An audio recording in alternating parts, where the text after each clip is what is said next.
This is the study activity of the 3 grades of students of the Buddhist Secondary School of Viryabandit Dupangkat, Wat Phnom Dang, studying biology, chemistry, and English on June 8,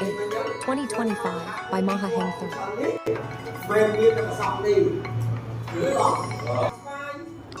នេះគឺជាសកម្មភាពនៃការបង្រៀនហើយនឹងការរៀនរបស់លោកគ្រូដែលបានផ្ដល់ក៏ដូចជាបទបង្ហាញក៏ដូចជាបង្រៀនទៅដល់សំណាក់សិស្សថ្នាក់នីមួយៗទាំង3កម្រិតទាំង3ថ្នាក់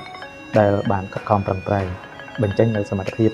បញ្ជូនទៅដល់សំណាក់សិស្សយើងផងដែរហើយក្នុងនោះផងដែរឯកទេសនីមួយៗរបស់គ្រូមុខវិជ្ជានីមួយៗតាមថ្ងៃតាមពេលតាមម៉ោងគឺថ្ងៃនេះគឺត្រូវម៉ោងមុខវិជ្ជាជីវវិទ្យាហើយនិងគីមីវិទ្យា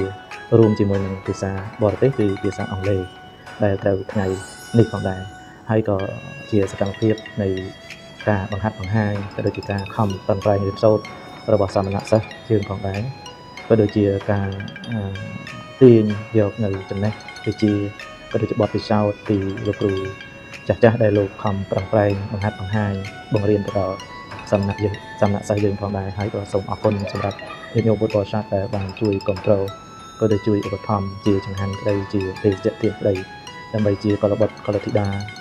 ក៏ដូចជាដើម្បីជាទន្ធានប្រសង់ទន្ធានសង្ឃសាសទន្ធានប្រជាជនប្រជាពលរដ្ឋខ្មែរយើងផងដែរសម្រាប់ជាអ្នកជនចំនួនក្រោមសូមអរគុណសូមទស្សនាវីដេអូនេះ